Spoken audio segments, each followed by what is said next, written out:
Hello students, ಎಲ್ರಿಗೂ ನಮಸ್ಕಾರ. Welcome to NCG competitive institute. ನಾನು ಈ ವಿಡಿಯೋ ಮಾಡ್ತಿರೋ ಉದ್ದೇಶ ಏನಪ್ಪಾ ಅಂತ ಅಂದ್ರೆ 2026ರಿಂದ ಯಾರ್ಯಾರು ಗೌರ್ಮೆಂಟ್ ಜಾಬ್ಗೆ ಪ್ರಿಪೇರ್ ಆಗಬೇಕು ಅಂತ ಅಂದ್ಕೊಂಡಿದ್ದೀರೋ, ಸೊ ಇದ್ರ ಬಗ್ಗೆ ಸ್ವಲ್ಪ ಮಾಹಿತಿ ನಿಮಗೆ ಇರಬೇಕಾಗತ್ತೆ. ಯಾಕೆ ಅಂತ ಅಂದ್ರೆ ಒಂದು ಸಿಲೆಬಸ್ಗೆ ನೀವು ಪ್ರಿಪೇರ್ ಆದರೆ ಸಾಕು, ಸುಮಾರು 10ಕ್ಕಿಂತ ಹೆಚ್ಚು ಸರ್ಕಾರಿ ಹುದ್ದೆಗಳಿಗೆ ನೀವು ಅಟೆಂಪ್ಟ್ ಕೊಡ್ಬೋದಾಗಿರುತ್ತೆ. ಸೊ ಇದ್ರ ಬಗ್ಗೆ ನಾನು ಇಲ್ಲಿ ಡಿಸ್ಕಸ್ ಮಾಡ್ತಿದ್ದೀನಿ. Let's see.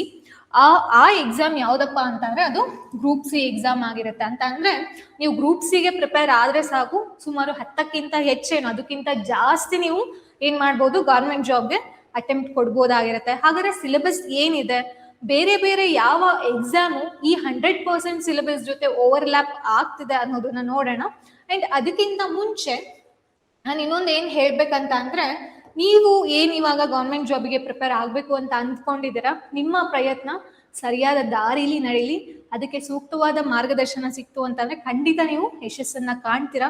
ಸರ್ಕಾರಿ ಹುದ್ದೆನ ಫಸ್ಟ್ ಅಟೆಂಪ್ಟ್ ಅಲ್ಲೇ ಕ್ಲಿಯರ್ ಮಾಡಿರೋರು ತುಂಬಾ ಜನ ಇದ್ದಾರೆ, ಅದರಲ್ಲಿ ನೀವು ಕೂಡ ಒಬ್ರು ಆಗ್ಬಹುದು. ಓಕೆನಾ? ಸೊ ಹಾಗಾದ್ರೆ ಗ್ರೂಪ್ ಸಿ ಸಿಲೆಬಸ್ ನ ನೋಡೋದಾದ್ರೆ ನೋಡಿ, ಏನೇನಿದೆ ಗ್ರೂಪ್ ಸಿಲಿ ಅಂತ ಅಂದ್ರೆ, ಜನರಲ್ ನಾಲೆಜ್ ಇದೆ ಅಂಡ್ ಕಮ್ಯುನಿಕೇಶನ್ ಪೇಪರ್ ಇದೆ. ಸಾಮಾನ್ಯ ಜ್ಞಾನ ಮತ್ತೆ ಸಂವಹನ ಪತ್ರಿಕೆ ಅಂತ ಹೇಳ್ತೀವಿ. ಇದು ಪೇಪರ್ 1 ಇರುತ್ತೆ. ಓಕೆನಾ? ಇದು ಪೇಪರ್ 2. ಜಿಕೆಲಿ ಏನೇನ್ ಬರುತ್ತೆ ಅಂತ ಅಂದ್ರೆ, ನೀವು 10th ವರೆಗೂ ಓದಿರ್ತೀರಲ್ವಾ, ಏನೇನು history, polity, geography, mental ability ಅಂತ ಹೇಳ್ತೀವಿ ಮಾರ್ಕ್ಸ್ ಬದಲು, ಬಟ್ ಇದು ಬೇರೆ ತರ ಇರುತ್ತೆ. ಅಂಡ್ ಅದ್ರ ಜೊತೆಗೆ science, current affairs, economics, so ಈ ತರ ಸಬ್ಜೆಕ್ಟ್ಸ್ ಇರ್ತಾ ಹೋಗುತ್ತೆ. ಇಲ್ಲಿ ಸ್ವಲ್ಪ ಲೆವೆಲ್ ಆಫ್ ಡಿಫಿಕಲ್ಟಿ ಏನಿರುತ್ತೆ ನೆಕ್ಸ್ಟ್ ಲೆವೆಲ್ಗೆ ಇರುತ್ತೆ ಅಷ್ಟೇನೆ. ಓಕೆನಾ? ಕಮ್ಯುನಿಕೇಶನ್ ಪೇಪರ್ ಅಲ್ಲಿ ಏನ್ ನೋಡ್ತೀವಿ ಅಂತ ಅಂದ್ರೆ, ಇದು 35 ಮಾರ್ಕ್ಸ್ ಬರುತ್ತೆ. 35 ಕ್ವಶನ್ಸ್, 35 ಮಾರ್ಕ್ಸ್.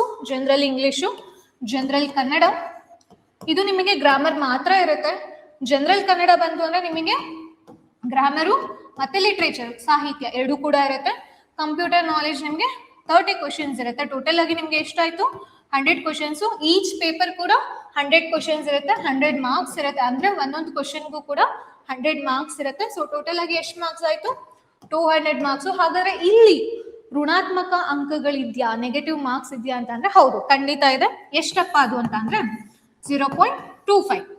ಓಕೆನಾ? ಸೊ ಅಂತ ಅಂದ್ರೆ ನಿಮ್ಗೆ 4 ಕ್ವಶನ್ ತಪ್ಪಾದ್ರೆ 1 ಮಾರ್ಕ್ಸ್ ಹೋಗುತ್ತೆ. ಈ ಸಿಲೆಬಸ್ ನ ಕರೆಕ್ಟ್ ಆಗಿ ಗಮನ ಇಟ್ಟು ನೋಡಿ. ನಾನು ಈ ಸಿಲೆಬಸ್ ಇಟ್ಕೊಂಡು ಬೇರೆ ಬೇರೆ ಯಾವ ಸಿಲೆಬಸ್ಗೆ ನಾನು ಕಂಪ್ಯಾರಿಸನ್ ಮಾಡ್ತೀನಿ ಅನ್ನೋದು ನಿಮ್ಗೆ ಗೊತ್ತಾಗ್ಬೇಕಾಗತ್ತೆ.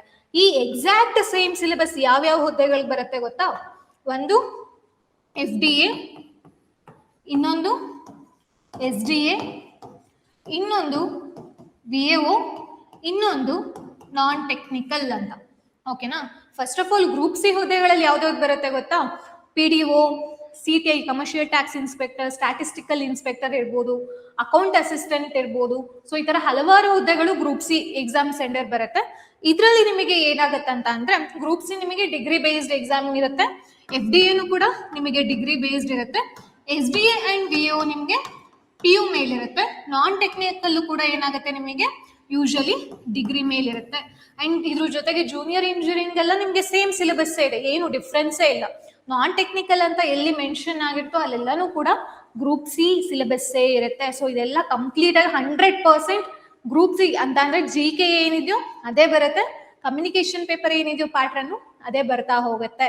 ಸೊ ಹಾಗಾದ್ರೆ ಇದೆಲ್ಲಾನು ಕೂಡ ಏನಾಯ್ತು, 100% ಓವರ್ಲ್ಯಾಪ್ ಆಯ್ತು. ಸೊ ಹಾಗಾದ್ರೆ 80% ನಾವು ಬೇರೆ ಇನ್ಯಾವುದಕ್ಕೆ ರಿಲೇಟ್ ಮಾಡ್ಬೋದಪ್ಪ ಅಂತ ಅಂದ್ರೆ, ಅದು ಒಂದು KS ಗೆ ರಿಲೇಟ್ ಮಾಡ್ಬೋದು.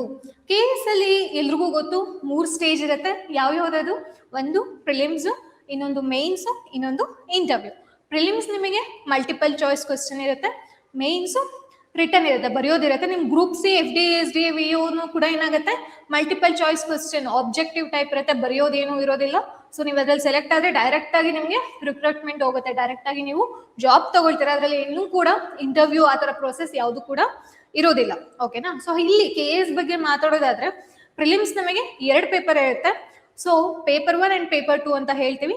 ಈಚ್ ಪೇಪರ್ ಅಲ್ಲಿ 100 ಕ್ವಶನ್ಸ್ ಇರುತ್ತೆ. ಇದು ನಿಮ್ಗೆ 2 ಪೇಪರ್ ಇರುತ್ತೆ. ಈಚ್ ಪೇಪರ್ ಅಲ್ಲಿ 100 ಕ್ವಶನ್ಸ್ ಇರುತ್ತೆ. ಓಕೆನಾ? ಸೊ ಒಂದು ಕ್ವಶನ್ಗೆ 2 ಮಾರ್ಕ್ಸ್ ಇರ್ತಾ ಹೋಗುತ್ತೆ. ಇದು ಆಸ್ ಪರ್ ಲೇಟೆಸ್ಟ್ ಏನ್ ಪ್ಯಾಟರ್ನ್ ಇದೆಯೋ ಅದನ್ನ ಹೇಳ್ತಿದೀನಿ. ನಿಮಗೆ ಚೇಂಜಸ್ ಕೂಡ ಆಗ್ಬಹುದು. ಓಕೆ, ಎಷ್ಟು ಗ್ರೂಪ್ಸ್ ಇದೆಲ್ಲ ನಮ್ಗೆ ಯೂಶಲಿ ಸೇಮ್ ಇರುತ್ತೆ. 400 ನಿಮ್ಗೆ ನೆಗೆಟಿವ್ ಬಂತು ಅಂದ್ರೆ 0.5 ಇದೆ. ನೀವು ಆಲ್ರೆಡಿ ಗ್ರೂಪ್ಸ್ ಅಲ್ಲಿ ಜಿಕೆ ಓದಿರ್ತೀರಾ ಅಲ್ವಾ, ಕೆ ಎಸ್ ಅಲ್ಲೂ ಕೂಡ ಅದೇ ಇರುತ್ತೆ. ಬಟ್ ಏನಂದ್ರೆ ಸ್ವಲ್ಪ ನೆಕ್ಸ್ಟ್ ಲೆವೆಲ್ಗೆ ಇರುತ್ತೆ. ಅದೇ ನೀವು ಗ್ರೂಪ್ಸಿಗೆ ಪ್ರಿಪೇರ್ ಆಗ್ಬೇಕಾದ್ರೆ ಕೆ ಎಸ್ ಲೆವೆಲ್ಗೆ ಪ್ರಿಪೇರ್ ಆದ್ರೆ ತುಂಬಾ ಈಸಿ ಅಲ್ವಾ. ಯಾಕಂದ್ರೆ ಈ ಜಿ ಕೆ ಅನ್ನೋದು ಪಿ ಸಿ ಎಕ್ಸಾಮ್ ಅಂತಂದ್ರೆ ಪೊಲೀಸ್ ಕಾನ್ಸ್ಟೇಬಲ್ ಇಂದ ಹಿಡಿದು UPSC ವರ್ಗೂ ಇದ್ದೇ ಇರುತ್ತೆ. ಯಾವುದೇ ಕಾರಣಕ್ಕೂ ಯಾವುದೇ ಎಕ್ಸಾಮ್ ಅಲ್ಲೂ ಕೂಡ ಜಿ ಕೆ ಪೇಪರ್ ಇಲ್ದಲೆ ನಡೆಸೋದೇ ಇಲ್ಲ. ಓಕೆನಾ. ಸೊ ಜಿ ಕೆ ಅನ್ನೋದು ನಮ್ಗೆ ತುಂಬಾ ಅಂದ್ರೆ ತುಂಬಾ ಇಂಪಾರ್ಟೆಂಟು. ಸೊ ಇದ್ರಲ್ಲಿ ಬರತ್ತಾ. ಅಂಡ್ ಅದ್ರ ಜೊತೆಗೆ ನಿಮಗೆ ಯಾವಾಗ ನೀವು ಪ್ರಿಲಿಮ್ಸ್ ಕ್ಲಿಯರ್ ಆಗಿ ಮೇನ್ಸಿಗೆ ಹೋಗ್ತೀರಾ ಗೊತ್ತಾ, ಮೇನ್ಸ್ ಅಲ್ಲಿ ಮೇನ್ ಸಬ್ಜೆಕ್ಟ್ ಬಿಟ್ಟು ಕ್ವಾಲಿಫೈಯಿಂಗ್ ಪೇಪರ್ ಅಂತ ಬರುತ್ತೆ, English and Kannada. Each paper ನಿಮಗೆ 150 ಮಾರ್ಕ್ಸ್ ಇರುತ್ತೆ. ಕೆಲವೊಂದು ಪ್ಯಾಟರ್ನ್ಸ್ ಬಿಟ್ರೆ, ಫಾರ್ ಎಕ್ಸಾಂಪಲ್ ಎಸ್ಸೆ ಈ ತರದ್ ಬಿಟ್ರೆ ನೀವು ಅಲ್ಲೇನ್ ಓದಿರ್ತಾರೋ ಅದೇ ಇರುತ್ತೆ. ಇಲ್ಲೂ ಕೂಡ ಎಕ್ಸ್ಟ್ರಾ ಓದೋ ಅವಶ್ಯಕತೆ ಇರೋದಿಲ್ಲ ಕೆಲವೊಂದು ಬಿಟ್ರೆ. ಸೊ ಇಲ್ಲೂ ಕೂಡ ನಮ್ಗೆ ಏನಾಯ್ತು, ಕಮ್ಯುನಿಕೇಶನ್ ಹೆಲ್ಪ್ ಆಯ್ತಾ. ಬರೀ KS ಅಲ್ಲ, ಅದ್ರ ಜೊತೆಗೆ PSI ಕೂಡ ಹೌದು. ಸ್ಟೇಟ್ ಗೌರ್ಮೆಂಟ್ ಅಲ್ಲಿ ಏನೇನ್ ಬರುತ್ತೋ ಎಲ್ಲಾ ಎಕ್ಸಾಮ್ಸ್ಗೂ ಕೂಡ ನಾವು ಗ್ರೂಪ್ ಸಿ ಪ್ಯಾಟರ್ನ್ ನ ರಿಲೇಟ್ ಮಾಡಬಹುದು. ಸೊ ಹಾಗಾದ್ರೆ PSI ಅಲ್ಲಿ ಏನ್ ಬರುತ್ತೆ ಅಂತ ಅಂದ್ರೆ ಇದು ಪೇಪರ್ 2 ಇರುತ್ತೆ. ಯೂಶಲಿ ನಾವು GK ಎಲ್ಲ ಪೇಪರ್ 1 ನೋಡ್ತೀವಿ, ಬಟ್ PSI ಇಲ್ಲಿ GK ಬಂತು ಅಂದ್ರೆ ಪೇಪರ್ 2 ಇರುತ್ತೆ. ಇದು ಕೂಡ 100 ಕ್ವಶನ್ಸ್ ಇರುತ್ತೆ. ಬಟ್ ಇಲ್ಲಿ ಒಂದು ಚೇಂಜಸ್ ಏನಂದ್ರೆ ಒಂದು ಕ್ವಶನ್ಗೆ 1.5 ಮಾರ್ಕ್ಸ್ ಇರುತ್ತೆ. ಸೊ 100 ಕ್ವಶನ್ಸ್ಗೆ ಎಷ್ಟಾಯ್ತು, 150 ಮಾರ್ಕ್ಸ್ ಆಯ್ತು. ಗ್ರೂಪ್ ಸಿ ಓದಿರ್ತೀರಾ GK ನ, ಅದೇ GK ಅಲ್ವಾ, ಬೇರೆ ಇನ್ನೇನ್ ಕೇಳಲಿಕ್ಕೆ ಆಗತ್ತೆ, ಹೌದು ತಾನೆ. ಅಂಡ್ ಅದ್ರ ಜೊತೆಗೆ ಕನ್ನಡ ಟು ಇಂಗ್ಲಿಷ್ ಟ್ರಾನ್ಸ್ಲೇಷನ್ ಇರ್ಬೋದು, ಪ್ರಿಸೈಸ್ ರೈಟಿಂಗ್ ಇರ್ಬೋದು, ಎಸ್ಸೆ ರೈಟಿಂಗ್ ಇರ್ಬೋದು, ಇದೆಲ್ಲಾನು ಕೂಡ ನಿಮಗೆ ಪೇಪರ್ 1 ಅಲ್ಲಿ ಬರ್ತಾ ಹೋಗುತ್ತೆ. ಇದು ಎಷ್ಟು ಮಾರ್ಕ್ಸ್ ಸಿಗಿರುತ್ತಪ್ಪ ಅಂತ ಅಂದ್ರೆ 50 ಮಾರ್ಕ್ಸ್ ಸಿಗಿರುತ್ತೆ. ಓಕೆನಾ. ಈಚ್ ಟ್ರಾನ್ಸ್ಲೇಷನ್ ನಿಮಗೆ 10 ಮಾರ್ಕ್ಸ್ ಸಿಗಿರುತ್ತೆ. ಪ್ರಿಸೈಸ್ ರೈಟಿಂಗ್ 10 ಮಾರ್ಕ್ಸ್ ಇರುತ್ತೆ. ಎಸ್ಸೆ ರೈಟಿಂಗು 20 ಮಾರ್ಕ್ಸ್ ಇರುತ್ತೆ. ಎಸ್ಸೆ ಟಾಪಿಕ್ಸ್ ಗೊತ್ತಿರುತ್ತೆ, ಯಾಕಂದ್ರೆ ನೀವು ಕರೆಂಟ್ ಅಫೇರ್ಸ್ ಓದ್ತಿರ್ತೀರಾ, ಕರೆಂಟ್ ಅಫೇರ್ಸ್ ಬೇಸ್ಡ್ ಕೇಳೋದು ನಿಮಗೆ. ಇಲ್ಲಿ ಟ್ರಾನ್ಸ್ಲೇಷನ್ಗೆ ನೀವು ಯಾವ ಲ್ಯಾಂಗ್ವೇಜ್ ಇಂದ ಯಾವ ಲ್ಯಾಂಗ್ವೇಜ್ ಅದು ಟ್ರಾನ್ಸ್ಲೇಟ್ ಮಾಡಿ ನಿಮಗೆ ಗ್ರಾಮರ್ ಅದ್ರ ಜೊತೆಗೆ ವೊಕ್ಯಾಬುಲರಿ ತುಂಬಾ ಇಂಪಾರ್ಟೆಂಟ್ ಆಗುತ್ತೆ. ಅದು ಆಲ್ರೆಡಿ ನಿಮಗೆ ಏನಾಗಿದೆ, ಕಮ್ಯುನಿಕೇಶನ್ ಅಲ್ಲಿ ಪ್ರಿಪೇರ್ ಆಗಿರ್ತೀರಾ, ವೊಕ್ಯಾಬುಲರಿ ಬಗ್ಗೆ ಸ್ವಲ್ಪ ಗೊತ್ತಿರುತ್ತೆ. ಅಂಡ್ ಅದ್ರ ಜೊತೆಗೆ ಗ್ರಾಮರ್ ಅಂತೂ ಕಂಪ್ಲೀಟ್ ಆಗಿ ಓದಿರ್ತೀರಾ. ಸೊ ಇಲ್ಲಿ ಹೆಲ್ಪ್ ಆಗುತ್ತೆ, ಟ್ರಾನ್ಸ್ಲೇಷನ್ಗೆ ಖಂಡಿತ ಹೆಲ್ಪ್ ಆಗೇ ಆಗುತ್ತೆ. ನೀವು ಬರೀ ಗ್ರೂಪ್ ಸಿ ಬಿಟ್ಟು ಇಲ್ಲ ನಾನು PSI ಮಾತ್ರ ಪ್ರಿಪೇರ್ ಆಗ್ತೀನಿ ಅನ್ನೋರು ಕೂಡ ಗ್ರಾಮರ್ ಖಂಡಿತ ಓದ್ಲೇಬೇಕು. ನಿಮ್ ಗ್ರಾಮರ್ ಗೊತ್ತಿಲ್ದಲೆ ನೀವು ಟ್ರಾನ್ಸ್ಲೇಟ್ ಮಾಡ್ಲಿಕ್ಕೆ ಸಾಧ್ಯನೇ ಇಲ್ಲ. ಓಕೆನಾ. ಸೊ ಇಲ್ಲಿ ನಮಗೆ PSI ಇದು ಹೆಲ್ಪ್ ಆಯ್ತು. ಅಂಡ್ ಅದ್ರ ಜೊತೆಗೆ ಇಲ್ಲಿ ನೋಡಿ 80% ನಾವು ಕವರ್ ಮಾಡ್ತಿದೀವ. ಅದರ್ ದನ್ ಅಂತ ಅಂದ್ರೆ 100% ಓವರ್ಲ್ಯಾಪ್ ಬಿಡಿ, ಅದು FDA SDA VO ಬಿಡಿ, ಅದ್ ಬಿಟ್ಟು ನಾವು KSD ಮತ್ತೆ PSI ನೋಡ್ಕೊಂಡ್ರೆ ಏನಾಗ್ತದೆ, 80% ಕವರ್ ಆಗ್ತಿದೆ. ಹಾಗಾದ್ರೆ ಇನ್ನ 20% ಯಾವ್ದ್ರ ಮೇಲೆ ಕಾನ್ಸಂಟ್ರೇಟ್ ಮಾಡ್ಬೇಕು ಅಂತ ಅಂದ್ರೆ essay, precise translation, PSI wise.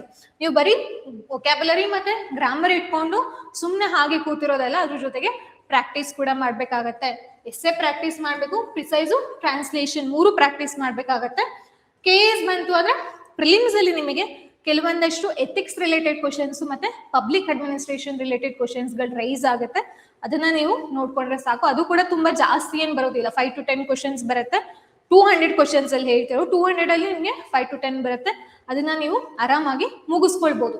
So ನೀವು ಹಾಗಾದ್ರೆ ಯಾವ್ದಕ್ಕೆ ಜಾಸ್ತಿ ಪ್ರಾಮಿನೆನ್ಸ್ ಕೊಡ್ಬೇಕು, GK ಮತ್ತೆ ಕಮ್ಯುನಿಕೇಶನ್ ಪೇಪರ್ಗೆ ಫಸ್ಟ್ ಪ್ರಾಮಿನೆನ್ಸ್ ಕೊಟ್ರೆ ಇದೆಲ್ಲ ನೀವು ನೋಟಿಫಿಕೇಶನ್ ಆದಾಗ ಆರಾಮಾಗಿ ನೋಡ್ಕೊಳ್ಬಹುದು. ಇಲ್ಲ ನಾನು ಪ್ಯೂರ್ ಆಗಿ PSIಗೆ ಪ್ರಿಪೇರ್ ಆಗ್ತಿದ್ದೀನಿ, ಪ್ಯೂರ್ ಆಗಿ KSI ಪ್ರಿಪೇರ್ ಆಗ್ತಿದ್ದೀನಿ ಅಂತಂದ್ರೆ ದಯವಿಟ್ಟು ಪ್ರಿಪೇರ್ ಆಗಿ. ಎನಿ ಗೌರ್ಮೆಂಟ್ ಜಾಬ್ ಅಂತ ಅನ್ನೋರು ಆರಾಮಾಗಿ ಈ ಪ್ಯಾಟರ್ನ್ ನ ಫಾಲೋ ಮಾಡ್ಬೋದು. ಅಂಡ್ ಅದ್ರ ಜೊತೆಗೆ ಇದಕ್ಕೆ ಸಂಬಂಧಪಟ್ಟಂತೆ ನಮ್ಮ NCG ಸಂಸ್ಥೆ ವತಿಯಿಂದ ಇದೇ ಫೆಬ್ರವರಿ 1ನೇ ತಾರೀಕಿನಿಂದ ಗ್ರೂಪ್ ಸಿ FDA SDA ಕ್ಲಾಸಸ್ಗಳು ಶುರು ಆಗ್ತಿದೆ. ಇದು ನಿಮಗೆ ತುಂಬಾ ಕನ್ವೀನಿಯಂಟ್ ಮೋಡಲ್ ಸಿಗ್ತಿದೆ. ಅಂತಂದ್ರೆ ಆಫ್ಲೈನ್ ಬರೋರು ಆಫ್ಲೈನ್ ಬರ್ಬೋದು, ಆನ್ಲೈನ್ ತಗೊಳ್ಳೋರು ಲೈವ್ ತಗೊಳ್ಬೋದು. ಇಲ್ಲಪ್ಪ ನನಗೆ ಟೈಮಿಂಗ್ಸ್ ಅಡ್ಜಸ್ಟ್ ಆಗಲ್ಲ ಅನ್ನೋರು ರೆಕಾರ್ಡೆಡ್ ತಗೊಳ್ಬೋದು. ಅದ್ರ ಜೊತೆಗೆ ನಿಮ್ಗೆ ಕ್ಲಾಸಸ್ ಜೊತೆ ಟೆಸ್ಟ್ ಸೀರೀಸ್ ಕೂಡ ಸಿಗ್ತಿದೆ. ಮೆಂಟರ್ಶಿಪ್ ಕೂಡ ನಿಮ್ಗೆ ಸಿಗ್ತಾ ಹೋಗುತ್ತೆ. ಕರೆಂಟ್ ಅಫೇರ್ಸ್ ಟೆಸ್ಟ್ ಸೀರೀಸ್ ಸಿಗುತ್ತೆ. Every day current affairs and monthly current affairs ಕೂಡ ನಿಮ್ಗೆ ಸಿಗ್ತಾ ಹೋಗುತ್ತೆ. ನೀವು ಎಕ್ಸಾಮ್ ಪ್ರಿಪೇರ್ ಆಗ್ಲಿಕ್ಕೆ ನಾವ್ ಏನೇನ್ ಪ್ರೊವೈಡ್ ಮಾಡ್ಬೇಕು ಅದೆಲ್ಲ ಕೂಡ ನಾವು ಪ್ರೊವೈಡ್ ಮಾಡೇ ಮಾಡ್ತೀವಿ. ಎಕ್ಸಾಮ್ ಕ್ಲಿಯರ್ ಮಾಡೋದು ಮಾತ್ರ ನಿಮ್ಮ ಕೆಲಸ ಆಗಿರುತ್ತೆ. ಸೊ ನಿಮ್ಮ ಪ್ರಯತ್ನದ ಜೊತೆಗೆ ನಮ್ಮ ಒಂದು ಬೆಂಬಲ ಸಿಕ್ತು ಅಂದ್ರೆ ಆರಾಮಾಗಿ ನೀವು ಎಕ್ಸಾಮ್ ನ ಕ್ಲಿಯರ್ ಮಾಡ್ಬೋದು ಅಂತ ಹೇಳ್ತಾ ಈ ಸೆಷನ್ ನಾನು ಕಂಪ್ಲೀಟ್ ಮಾಡ್ತಿದ್ದೀನಿ. ಅಂಡ್ ಅದ್ರ ಜೊತೆಗೆ ಯಾರ್ಯಾರು ಇವಾಗಿನೂ ಹೊಸದಾಗಿ ಪ್ರಿಪೇರ್ ಆಗ್ತಿದ್ರ ನಿಮ್ಗೆ ಏನಾದ್ರು ಬೇರೆ ಡೌಟ್ಸ್ಗಳಿತ್ತು ಅಂತ ಅಂದ್ರೆ ದಯವಿಟ್ಟು ಕಮೆಂಟ್ ಸೆಕ್ಷನ್ ಅಲ್ಲಿ ತಿಳಿಸಿ, ನಾವು ಅದಕ್ಕೆ ಆನ್ಸರ್ ಮಾಡ್ತೀವಿ ಅಂತ ಹೇಳ್ತಾ will see you in the next session. Thank you.